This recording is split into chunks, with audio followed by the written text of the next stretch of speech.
You may have noticed that I've lost quite a bit of weight, a little more than 100 pounds actually, as you can see the before and after. And people ask me a lot, how did you lose so much weight? And my answer is always, get really fat first. That's what I did. I wouldn't recommend that though. But here is how I finally realized the path that I was heading down and got my act together and worked on a better life for myself. 2, 1, and got you going. This is my routine now. Nearly every day after work, I head to the gym to blow off some steam and build some muscle. But my new life is still pretty new to me. For most of my life, I did everything I could to avoid being healthy. I eat everything in front of me. Don't believe me? Just ask my parents. You like to eat your pizza. We used to tease you that we'd put pizza sauce in your baby bottles. Your appetite started when you were months old. It was obvious to them there was a problem early on. I didn't exercise unless I was forced to. We enrolled you in karate when you were 4 because you were heavier than you should be, and we thought that you needed to get some exercise. At least I enjoyed the screaming. Until recently, even when I tried, I sucked at it. Dang, I'm smooth. But my parents were right. I was not healthy. I just didn't listen. You were a kid. You can't tell kids anything. They got to learn on your own, which you did. Problems were creeping up. I broke into a sweat just sitting down. I had high blood pressure. My knee was messed up from carrying my weight. I was about 360 pounds. Even for a 6'6" guy, that's not good. So about 1.5 years ago, I took that first terrifying step. I went to the doctor. It wasn't easy. You were very reassuring because it was scary as hell. Scary as hell. Joe Halverson with Essentia Health tells me what it was like the first time I walked into his office. Personal part of you, which was nervous, kind of curious, worried about what might be going on health-wise. But I was there.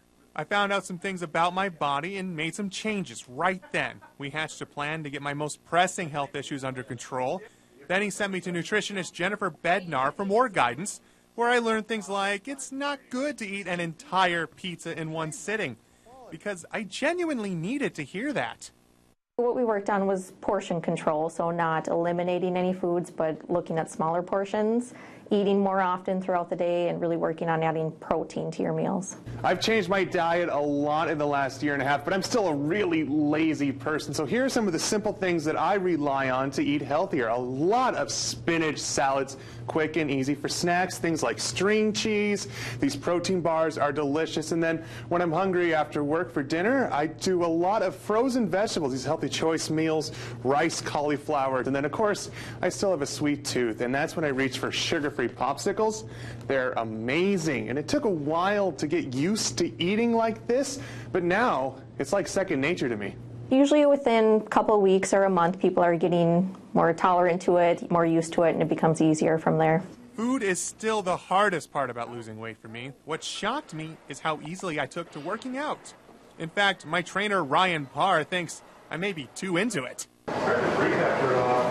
He was really eager. He always wanted to give his all. And sometimes in the beginning, what it took is slowing down. Ryan basically keeps me from killing myself at the gym, showing me the right way to exercise. You want to get to the very top. I'm not always great at it. Can't use that one. But I keep going. That's the hard part, staying motivated. It comes and goes with your mood as well. It took me a while to get into this fitness thing, and progress doesn't come overnight, but changing up my fitness routine helps keep me motivated and interested. I do a different class every day, whether it's weights, full body, or intervals, and I branch out with things like yoga, cat yoga specifically, and even running. I did a 5K last year. That's still a really weird thing for me to say. Not in my wildest dreams. No, you never were a runner. Like eating healthy until it's second nature, I made fitness a simple fact of life. That makes it a lot harder to avoid. What you really want is to make it something you do, not a decision you make. So you're going to the gym at this time, this day. You're not deciding whether you want to or not. Having structure is huge for me. That accountability can make the difference between grabbing a burger or a salad and lounging at home or going to the gym. But having someone join you in that journey to health can also make it more fun. Meet my friend Dawn. I met her right when I started going to the gym. She won't let me forget those times. Adam couldn't do a push-up. Adam couldn't do a push-up from his knees. It's not like I was good at push-ups when I was a kid either. Yeesh. But Dawn and I became fast friends, and we helped push each other. When one of us isn't at the gym one day, the other one asks, where were you? What were you doing? We try new things together. Cycle class, trampoline boxing. Heck, sometimes we just hang out and get coffee on the weekends. Our friendship is an unexpected perk of discovering fitness, even though that one time we did have to clarify that we are just friends. Oh, must we? We were standing and somebody came up to us and said, are you two like, and then stopped. Speaking of perks, I'm now enjoying the perks of nearly a year and a half of hard work. I've lost north of 100 pounds. These clothes used to fit me. Now they look like circus tents. And now I'm doing even more crazy things like training for my first 10K race later this month. Instead of trying to avoid exercise, I'm setting new goals and working even more.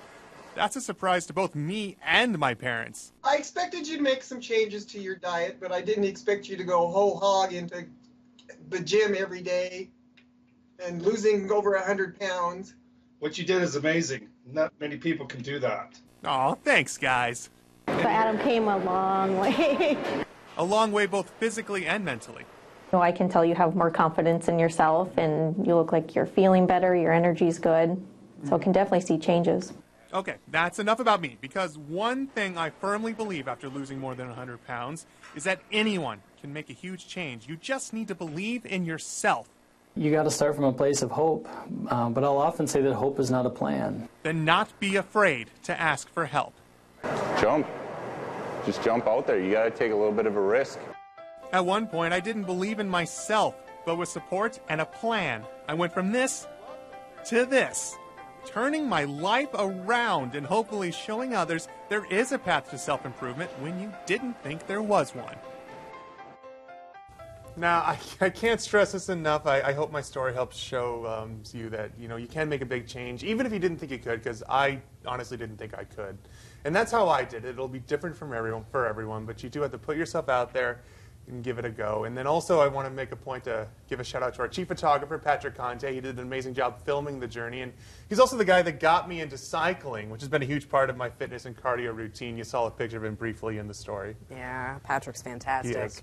One of the things that's hard to show just on camera is how you feel on the inside. How much better do you feel physically? Oh, it's night and day. I have so much energy. I don't get tired nearly. It's helped my mental alertness. It's amazing the transformation just internally as well. I feel like a completely different person. Still, though, this is a visual medium. You're constantly being reminded of how you look now. Is it hard to get used to the new you?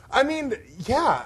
I look in the mirror sometimes and I don't recognize myself. But now I'm sort of coming to terms with it, and I'm getting to the point where I see the old me and I go, who was that guy? Mm-hmm. So it's just as much mental as it is physical. But it's been a fun journey. Yeah, and it's been inspiring for me to watch you. Oh, thank you so much. Yeah. I appreciate it. And you've been a huge pillar of support for me the whole time. I'm glad to hear it. Thanks, Emily. Yeah.